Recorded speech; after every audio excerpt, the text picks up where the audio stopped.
Some franchises see sequels being released almost every other year to keep the hot streak going, while some others had their heyday and then just went quiet for a long period of time, whether it's because the franchise hit some box office bumps or the actors involved decided to move on with their careers.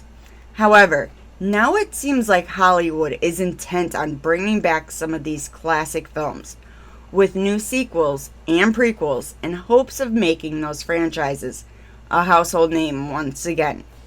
Before we begin, please like, share, and subscribe to our channel. Every new sub helps us achieve our goal and keeps us motivated to create new content. With that being said, I'm your host, Jamie, and here are 10 sequels hoping to revitalize aging franchises. Number 1. G.I. Joe Ever Vigilant. The G.I. Joes have been around since 1942, starting with the comics by companies like Marvel, Devil's Due Productions, and finally IDW Publishing, the same company that produced the Ninja Turtle comics. Then in 1964, the world was introduced to the action figure G.I. Joe. They were one of the first action toy lines to also feature women in their lineup, making it kind of revolutionary. Following the toy explosion, there was this cartoon series, and then the live action series, which sadly led to each one of them at some point being canceled. Now, this could be for various reasons. In the 80s, the technology simply wasn't there yet to bring the big sci-fi action spectacles to life without looking a bit campy. And with changing hands so much, the narrative seemed to get a little convoluted.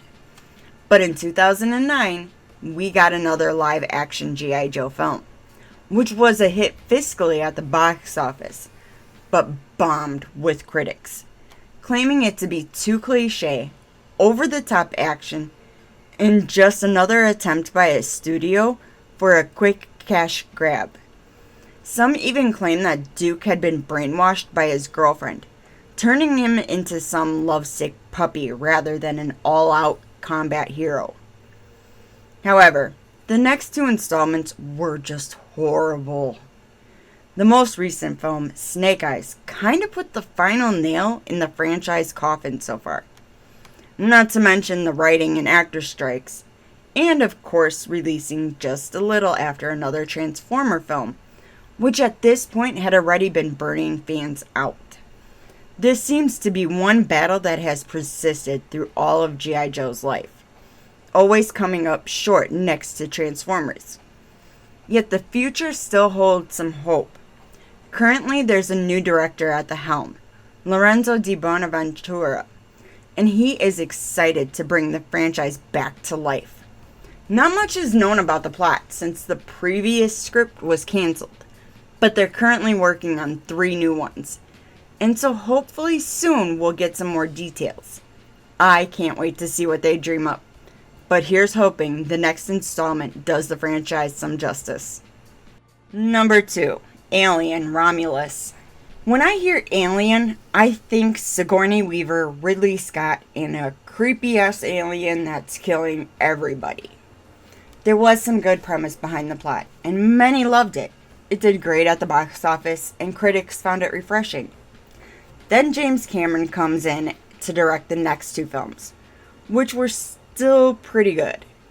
By the 4th film, though, there was a terrible downfall.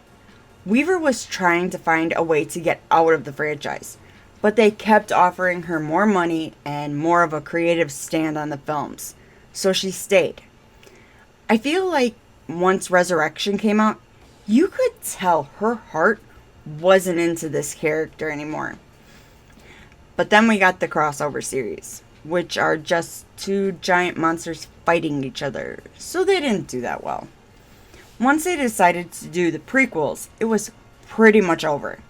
There was so much hype for them, but it just didn't have that wow factor that the previous films had. So now they want to give us Ramulus, which has been stuck in production hell for quite some time. There have been script changes, cancellations, director changes, And then we can't forget about the writers and actors strike not too long ago. The studios have been doing a fantastic job keeping everything hush-hush, so it'll be interesting to see where this film takes us. It's set to be released August 16th, so make a trip to the theater and check it out then. Number 3. Rise of the Living Dead. On July 16th, 2007, we thought we were done with the Living Dead franchise as George A. Romero passed away. He was the creator that made zombies what they are today, hitting at themes of racism and consumerism. The films have always followed a group of people who have to survive some kind of zombie attack. At first we see it at a farmhouse, then an apocalypse, and after that they're looking for a way to reverse the phenomenon. Land of the Dead is where audiences and critics were starting to get confused. Zombies are meant to be brainless, reanimated corpses, not these creatures that can be intelligent and able to use advanced weapons. It just became more of a war zone than a zombie film, and the follow-ups to that film just take it further down a road we didn't need to go. However, Romero's son Cameron decided he's going to partake in his father's legacy and wrote a comic book with all the ideas George had for his final installment. In 2021, the announcement came through that this entry was coming to the big screen, with Suzanne Romero supervising the entire production. We'll have to see how Brad Anderson, the new director, will take this film and hope that he leaves George's legacy intact. As of right now, though, there's no release date scheduled, but production started in the fall of 2023, so keep an eye out for this one. Number 4, Legally Blonde 3. Legally Blonde was a great film. Seeing that stereotypical sorority girl who's a complete airhead decides she wants to become a lawyer so she can marry her boyfriend. I remember so many people trying to do the bend and snap move Reese Witherspoon does, and he fails. It was just a classic story of beauty to brains and beauty. But the studios decided to send her to Washington. Elle, played by Witherspoon, is an advocate for animal rights, and she has found out that a cosmetic company is using animals for testing, and that her dog's mom is at one of these facilities. So now she is going to make it illegal to use these animals for testing. Soon she finds out just how tough it is to crack the congresspeople and senators, to the point where she even questions if she wants to do this anymore. It just didn't have that appeal in the second installment. However, in 2018, Witherspoon started talking about a third installment, and the studios wanted it released by 2020. Well, we see where that went. So now the writers are making up a new script, and we'll see where this goes. Hopefully, Elle goes back to the roots of her career and doesn't get taken away to deal with politics. She's better off in a courtroom as a defense attorney. Here's to hoping the sequel is much better than the previous. Number 5, RoboCop Returns. In 1987, the world was presented with RoboCop, and this became a huge franchise with 2 sequels, TV and miniseries, video games, merchandise, and comic books.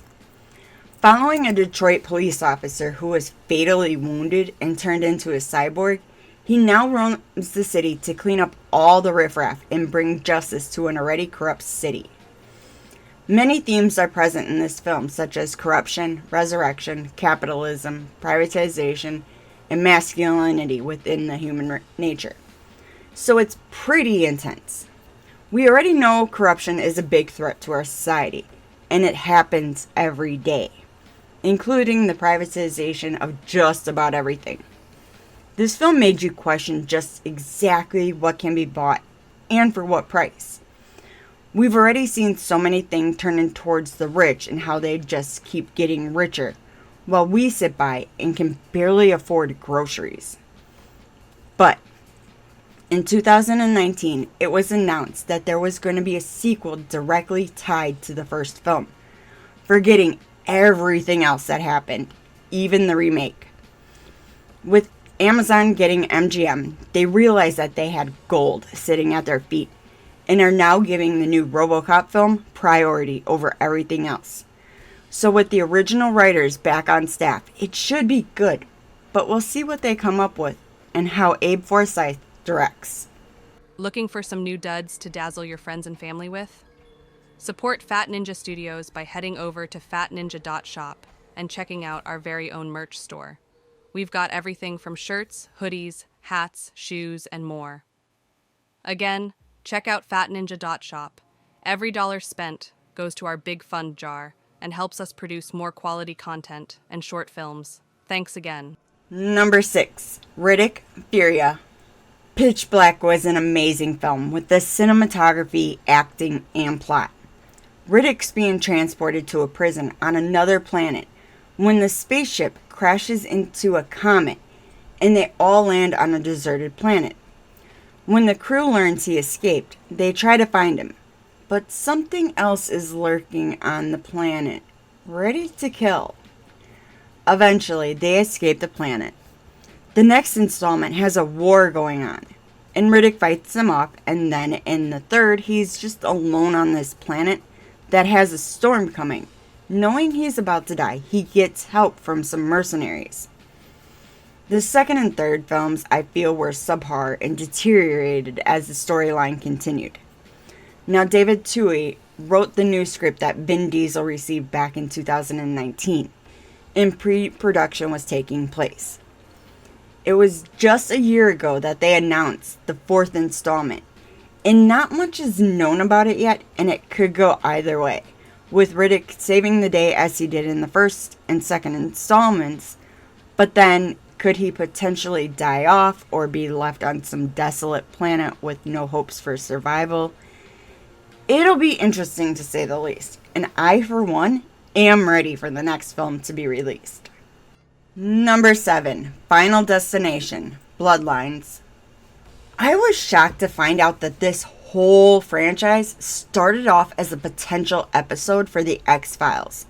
One whole episode to fit 6 films, 2 comics, and 9 novels. I guess they didn't think it was that good of an idea at the time. And honestly, I'm glad they produced the films. In the first one, which in my opinion is the best, we follow Alex, who has a premonition about the plane having mechanical issues, and one of the engine explodes, shortly taking it off, engulfing the whole plane and everybody aboard. Now Alex and the few classmates and teachers who got off the plane are now in line for Death's ultimate plan. Then the second film targets Kimberly and her friends, as well as many strangers, as she blocks off part of a road to get to the freeway. Remember the logging truck? Yeah, that's in the second film, and led to a lot of people being absolutely terrified of those trucks. There was only one returning character, Clear Rivers, who checked into a mental health facility. And then the story continues. Each time a young adult or teenager has some weird premonition about something terrible happening, then they're next in line. It gets very redundant, to be frank. However, the next installment is said to take place in the eyes of first responders, kind of reimagining the franchise, which would be an awesome take, and I'm excited to see what the finished project is. We'll have to wait and see though. Principal photography just started in March, and they are hoping to release it next year in line with the 25th anniversary of the first film. Even better, there's rumors it's going to be direct to streaming starting with HBO, so keep a lookout for it.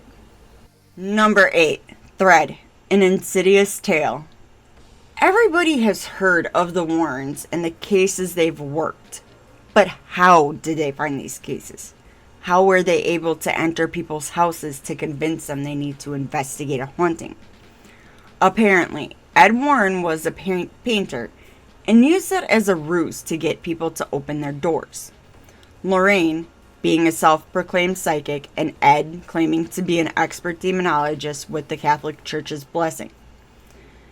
Before I get too far down this rabbit hole, let's talk about the films. So the first one is awesome. Remember, all fictional. But this family moves in, and shortly after, the son ends up in a comatose state when the parents hire Lorraine Warren to come and help their son return to the land of the living. The creep factor is way up there with this, and Tiny Tim's tiptoe just catches my nerves. So creepy. But then we got the second film, which really should have been the third, because the third should have been the I don't even really know. The chronological order of these films is absurd, and other franchises have done the out-of-order timelines, but it doesn't work with this one, with each film being worse off than the previous. The studios wanted to do another film, and there's still some debate whether it's a spin-off or a sequel of some sort. The plot is supposed to be following Dalton, the kid from the first and second films, and his dad as they reconnect and uncover the truth about their past. I'm curious if they bring in the information we've learned about the Warrens since the original release, or if it's going to be more standalone. Either way, we'll have to wait until August 29th of 2025 to know for sure. And I'm also curious how Mandy Moore does in a horror film. Number 9. The Lord of the Rings, The War of the Rohirrim. J.R.R. Tolkien wrote all the stories in this world. And yeah, there are plenty of discrepancies throughout the whole story with the timeline, but whatever, it's still great. In the first 3 installments, we follow the hobbits as they travel across the land to destroy a ring. And in the first one, it was well placed, it made sense, and really showed how this fellowship came to be. Then there was the second film, which also really good, but I felt it got lost in translation somewhere in the middle, which then caused the third film to just really drag out. By the time it ended, I feel just about everybody was making fun of the longest goodbye in the entire world. But recently, New Line Cinema and Warner Brothers Animation have teamed up to bring us this new tale. And yes, I said animation. This entry will not be live action like all the other films. It's going to be an anime style, which could be kind of interesting, given they could really stretch things out longer, or really get into a story or character. The plot so far is that Helm Hammerhand is the king of Rohan, and he and his family have to defend off the villains. We'll find out about the origin of Helm's Deep, which always piqued my curiosity. Either way, I'm excited to see this when it releases December 13th this year. Number 10, The Karate Kid 6.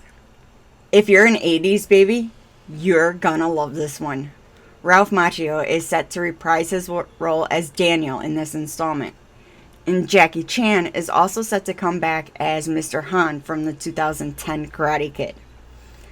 We're going to be following a teen that moves from China to the East Coast somewhere when he decides to study martial arts. And I'm assuming Daniel is the new sensei, but I'm not sure because it could be Mr. Han as well. I'm curious to see how they all come together. But this is going to be a sequel to the original film and dismiss everything else. But how can you do that when Cobra Kai fits in so well? And then how does Mr. Han play into this? I'm guessing that Mr. Han was a teacher back in China, but now he's in America, so he gets Daniel, and then there's always the bullies. But we'll really have to see. I'm excited to see how they intertwine everything. And to see this cast is going to be amazing. You'll have to keep your eye out for a trailer and take time to head to the theater on December 13th this year. Thanks for checking out the video. Did we leave any films off the list? Let us know in the comments. If you enjoyed the video, please like, share, and subscribe to our channel. Don't forget to tap that bell icon to stay up to date with our latest releases. You can reach out to us on Twitter or X at StudiosFat, or chat with us on Discord, linked below. Make sure to check out our very own merch store located at fatninja.shop. All proceeds go towards our next film project, so we'd greatly appreciate it. I've been your host, Jamie. Thanks again. See you in the next one.